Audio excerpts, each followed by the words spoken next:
mấy tuần nó bây giờ mùa chanh gọn nè chanh gọn một sai ở nó từ đây ra bây giờ nhá là lúc khứa ta chỉ nhá là mua bây giờ mong cho khơi cho là sợ sắp ra bây giờ mong là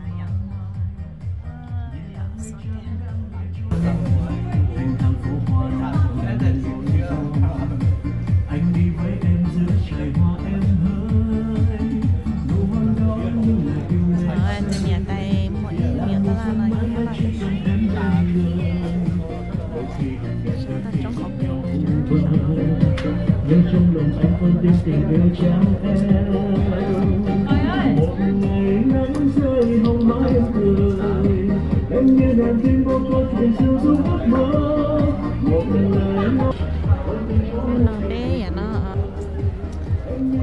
chân cho tôi con một cái chai mà kia vậy nó tôi con từ nhà nền xì bé mù chai để chai xanh còn bé cái tụng xài cái tụng nó là tôi cho nó béo còn nó cho bé mù nó không có cắn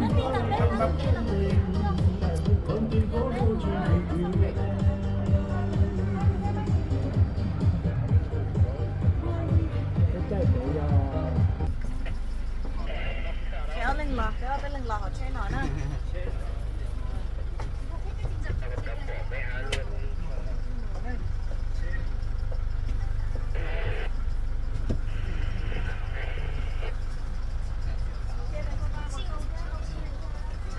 để xong nha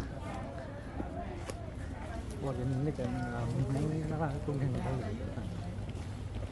wow em muốn ít trong xưa là tắt lần này à này đi ôn lên thọ cỡ tao do theo tại vì muốn thọ cỡ liệu quân nào cỡ thì nó tạo công hủy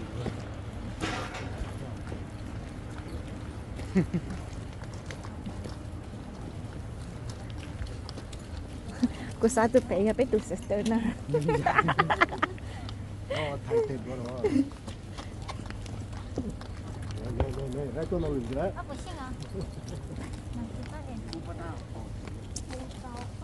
tao éo ế kia luôn mỗi cái sẽ không lông lên say mỗi cái sẽ không lông lên say giờ mà có lông mà lông cũng tao nhìn nghe lông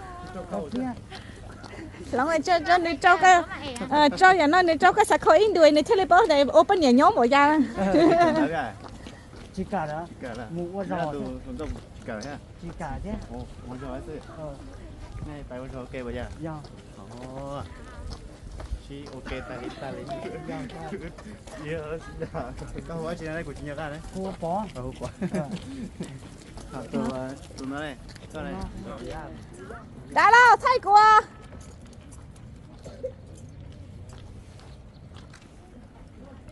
tụi nó là từ đây ra nè nè ôi dồi tối chụp tối xong nè tụi đây ra để sáng đi luôn nó xin xẻ tụi xẻ luôn tụi nó tới đây here tụ luôn tụi ta mua ít xìa luôn đây đà nè bọn đây đà luôn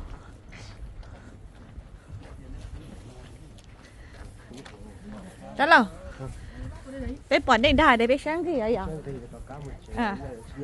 bé sáng kia hai tê nó giờ nó nhà trái lo thì giờ có tụ tài mua ít xì nó ha giờ chi sau rồi thì khó chơi nó ha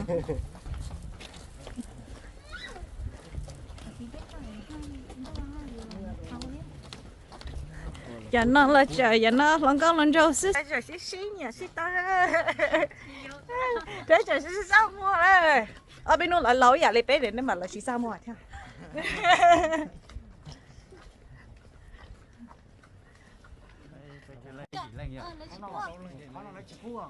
vớt đà vậy có chỉ số lại mua đá để đánh không nè có bỏ đây đang đó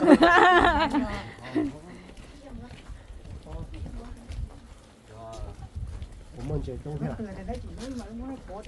rồi cười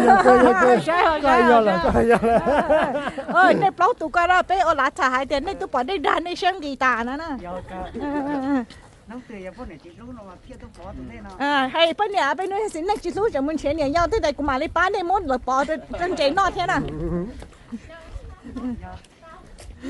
Các bạn chỉ cho. Bây giờ mất năng bỏ đi rồi. số nó bên nhà mua khỏi bỏ xin năng họ cho khỏi biết tận họ tới bỏ đây đa nọ nè.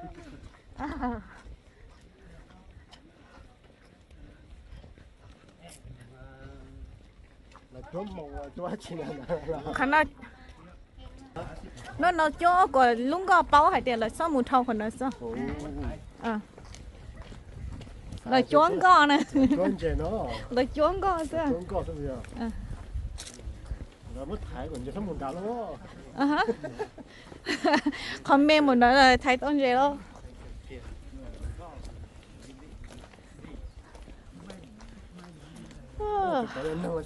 cho món miệng cả có đi cho lỡ rồi cho tên nọ à cho đặt thủ viên năng này chỉ cho à tức giống luôn à đã lâu bây giờ có chỉ váy lên một con mà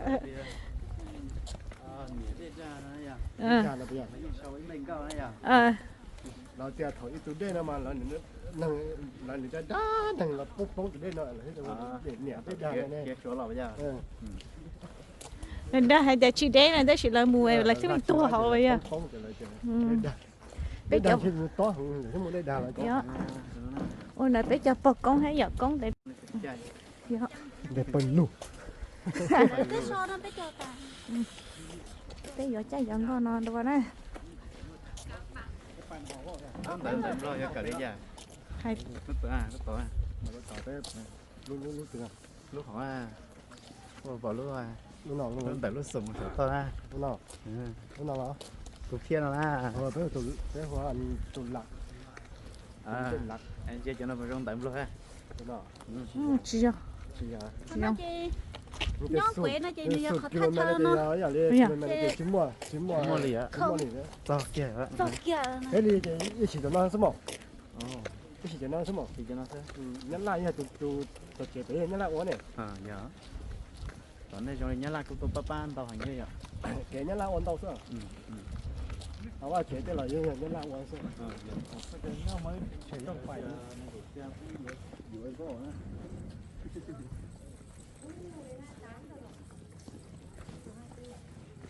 hay đến đó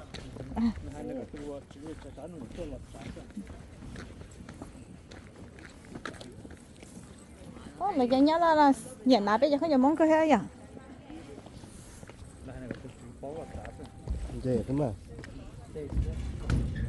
là cũng mới kẹo rồi kia tập bé nó là mua lắm ok nó là rong đi nó đấy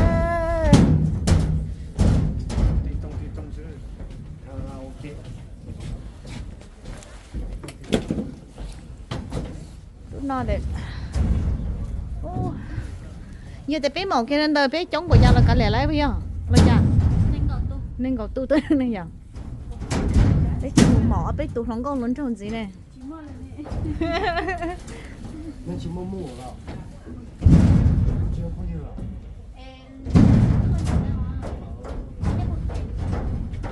ô nó dùng cái lúc bớt chua sao lúc ấy mua lúc chè nè giờ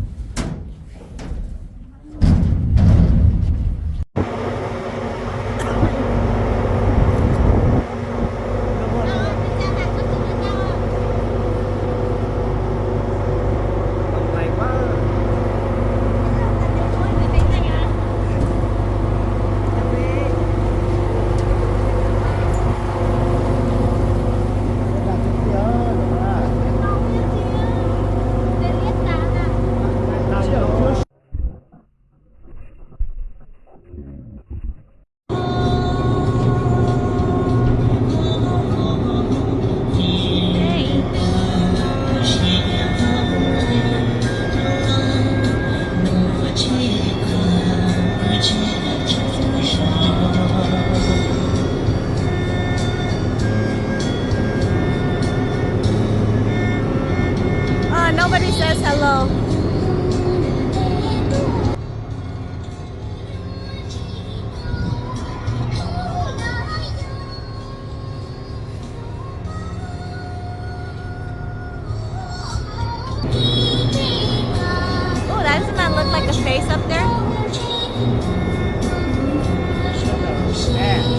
Yeah, I mean that's an asshole right there.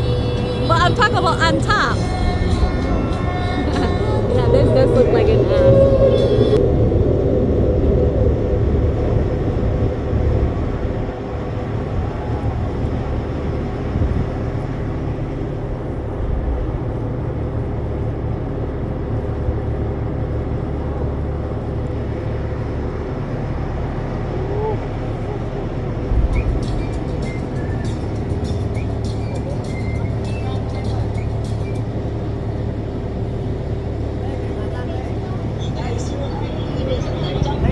Là bé bò đây ra rồi lô.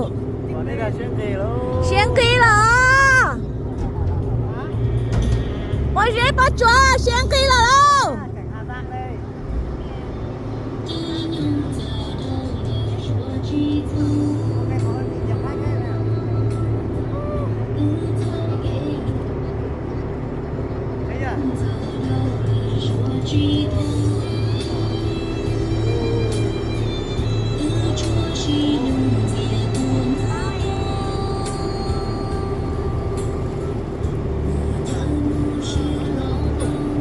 Rồi có phòng bóng kìa à.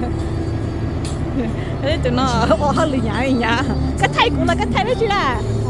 Đó. Đó, 120 người.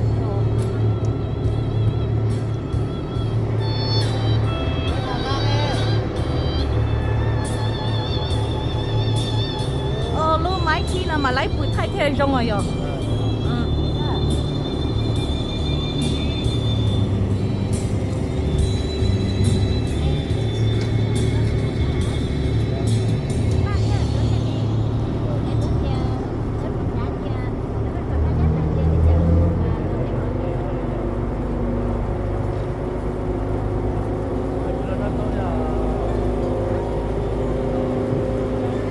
Honey, come sit right here. I'll take a picture of us.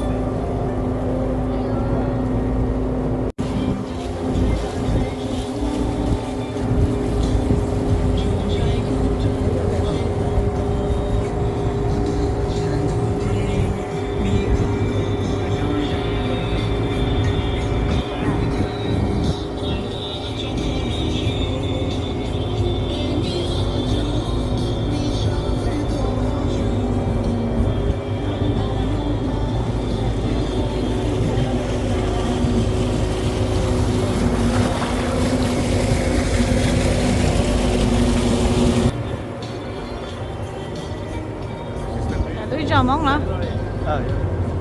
Mister Tub chỉ tua nè. Hai cha cái nhớ bé con không coi xe con tôi chỉ tua đó ha. Thế này Mister. Cái shopping nó cũng không mình làm với nó. Cái hai cha con tôi chỉ tua cái không coi xe đó ha. Cũng mua cả đi tới là cái gì.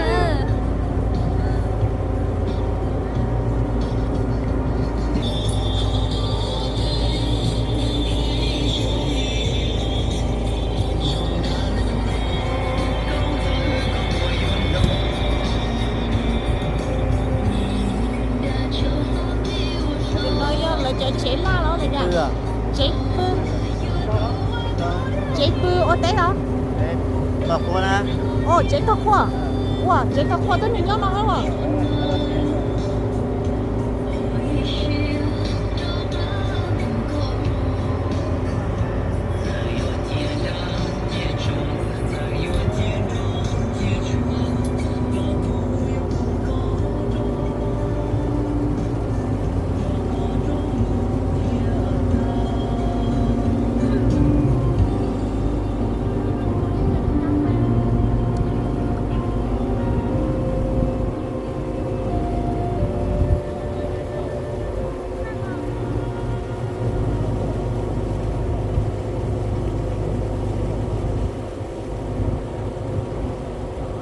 Vậy nè, thế này à?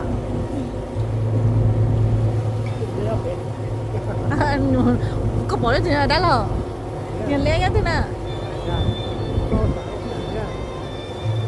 Chủ kia chơi đây là chỉ một pin như vậy á. Hả? Như vậy chủ yếu đất này thôi. Pin như vậy giờ tất cả nó rồi à?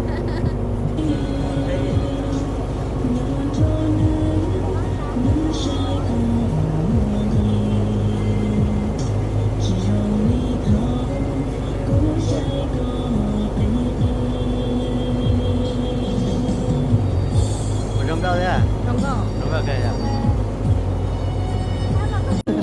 Bây giờ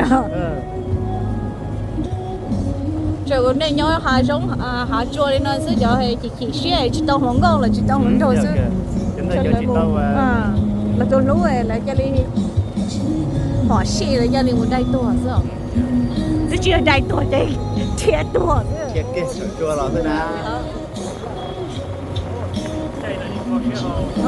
Dạ Đâu mới được rồi đấy. giờ thì em mua rồi tôi xe giờ rồi muốn nhắm có tiền của nó để chồng muốn nói được nhớ họ từ nhắm tàu đi luôn ôi sẽ có chùa hả đi Đâu chùa nhớ tàu ta. giờ tại bây nhớ tàu bây sẽ có chùa là bây nhớ họ từ bây nhớ tàu ôi nó tàu bây chùa ôi giờ này ở xuống lũ cha cứ ở trên ra ô cụ khí thế mà em như con à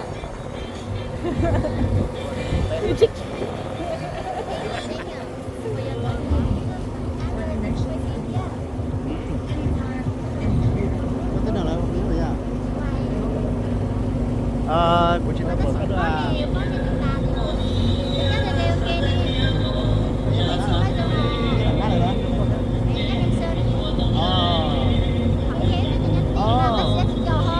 Chị này à? Mãi là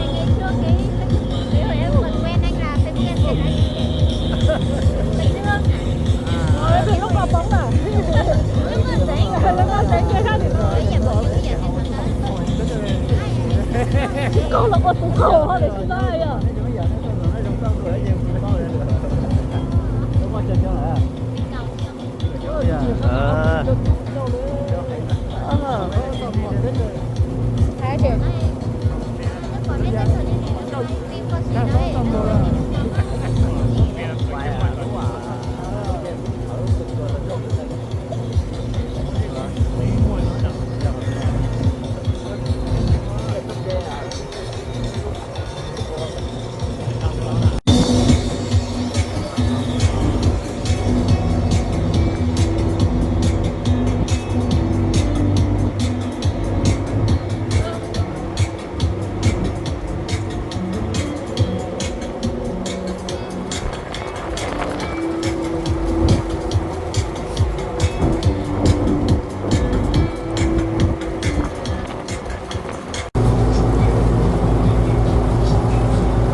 nó tin đi chỉ lúc hô to của mà bác có thế nào mỗi nãy là bỏ sang chạy nó lên từ này chạy nó lên từ đấy từ thẻ